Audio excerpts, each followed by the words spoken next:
नमस्कार, मैं मधुरा हर्डीकर श्रीमद् भगवद गीता के दूसरे अध्याय के 55 टू 72 श्लोकों का अर्थ हिंदी में समझाने का प्रयत्न कर रही हूँ। श्री भगवान उवाच प्रजहाति यदा कामान् सर्वान् पार्थ मनोगतान् आत्मन्येवात्मना तुष्टः स्थितप्रज्ञस्तदोच्यते।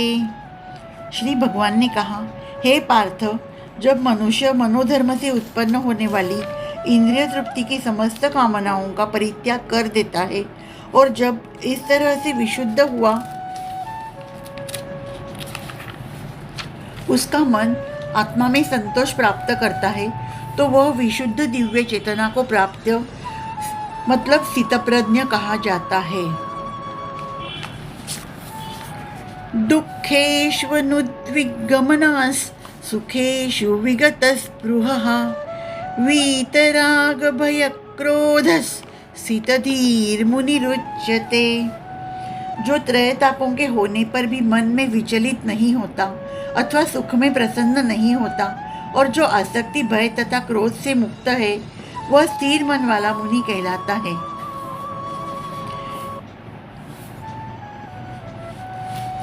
यस्सर्वत्रानभिस्नेहस्तत्प्राप्य शुभाशुभं नाभिनन्दति न द्वेष्टि तस्य प्रज्ञा प्रतिष्ठिता।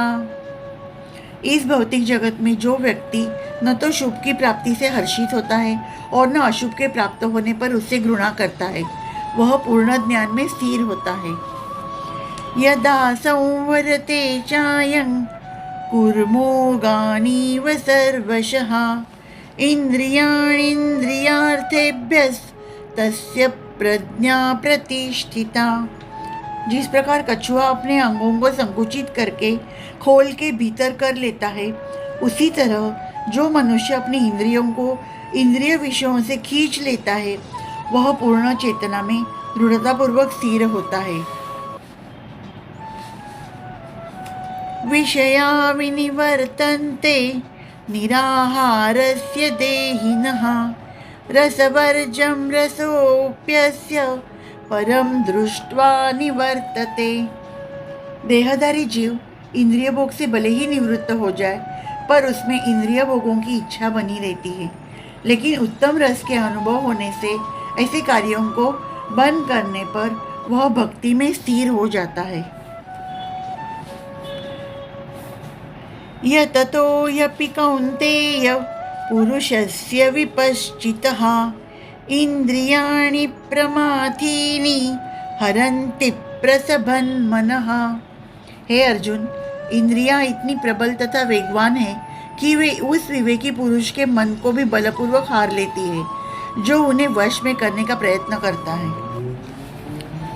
तानि सर्वाणि संयम्य युक्त आसीत मत्परः वशे हि यस्येन्द्रियाणि तस्य प्रज्ञा प्रतिष्ठिता।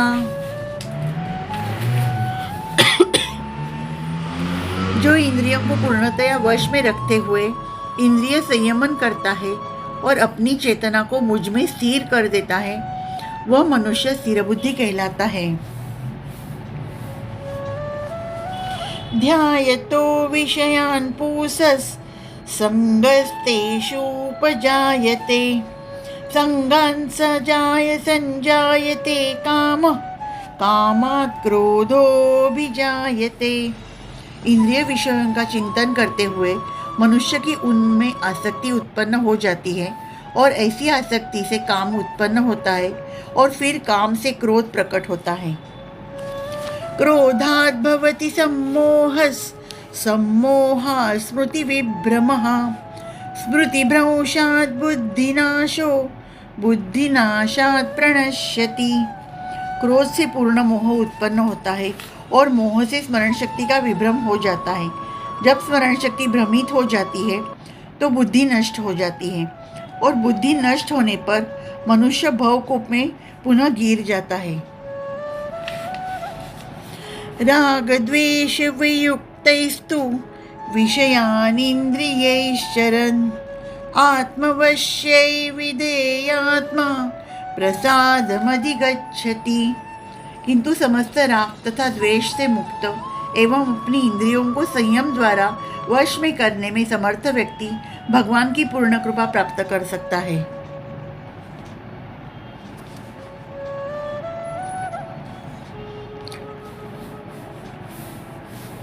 प्रसादे सर्वदुःखानां हानिरसोपजायते प्रसन्नचेतसो याशु बुद्धिः पर्यवतिष्ठते।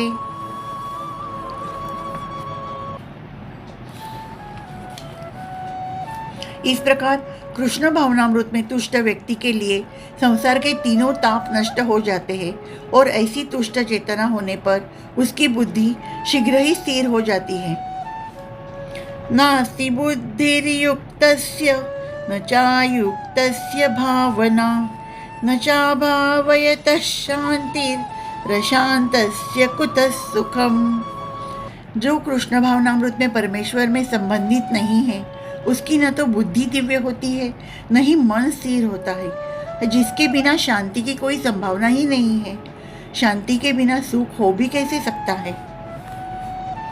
इंद्रियाणाम ही चरताय यन्मनोनुविधीयते तदस्य हरति प्रज्ञां वायुर्नावमिवाम्भसि।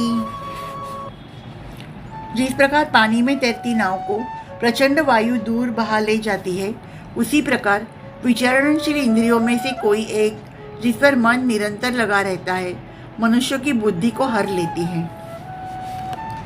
तस्माद्यस्य महाबाहो निगृहीतानि सर्वशः इंद्रियार्थेभ्यस्तस्य प्रज्ञा प्रतिष्ठिता। अतः हे महाबाहो, जिस पुरुष की इंद्रियां अपने अपने विषयों से सब प्रकार के विरत होकर उसके वश में है, उसकी बुद्धि निस्संदेह स्थिर है। या निशा सर्वभूतानां तस्याये जागर्ति संयमी यस्याये जागृति भूतानि सा निशा पश्यतो मुनेः। जो सब जीवों के लिए रात्रि है वह आत्मसंयमी के जागने का समय है, और जो समस्त जीवों के जागने का समय है वो आत्मनिरीक्षक मुनि के लिए रात्र है। आपूर्यमाणमचल प्रतिष्ठं समुद्रमापः प्रविशन्ति यद्वत् तद्वत् कामायं प्रविशन्ति सर्वे स शान्तिमाप्नोति न कामकामी। जो पुरुष समुद्र में निरंतर प्रवेश करती रहने वाली नदियों के समान इच्छाओं के निरंतर प्रवाह से विचलित नहीं होता और जो सदैव स्थिर रहता है वही शांति प्राप्ति कर सकता है, वह नहीं जो ऐसी इच्छाओं को तुष्ट करने की चेष्टा करता हो। विहाय कामान्यः सर्वान् पुमांश्चरति निःस्पृहः निर्ममो निरहंकारः स शान्तिमधिगच्छति। जिस व्यक्ति ने इंद्रिय तृप्ति की समस्त इच्छाओं का परित्याग कर दिया है, जो इच्छाओं से रहित रहता है और जिसने सारी ममता त्याग दी है तथा अहंकार से रहित है, वही वास्तविक शांति को प्राप्त कर सकता है।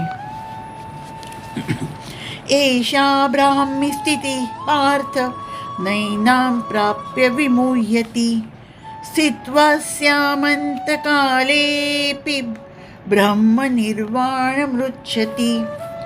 ये आध्यात्मिक तथा ईश्वरीय जीवन का पथ है जिसे प्राप्त करके मनुष्य मोहित नहीं होता। यदि कोई जीवन के अंतिम समय में भी इस तरह स्थित हो तो वह भगवत धाम में प्रवेश कर सकता है। ओम तत्सदिति श्रीमद्भगवद्गीतासु उपनिषत्सु ब्रह्म विद्यायां योगशास्त्रे श्रीकृष्णार्जुन संवादे सांख्ययोगो नाम द्वितीयोऽध्यायः। Thank you. अगले अध्याय में मिलते हैं।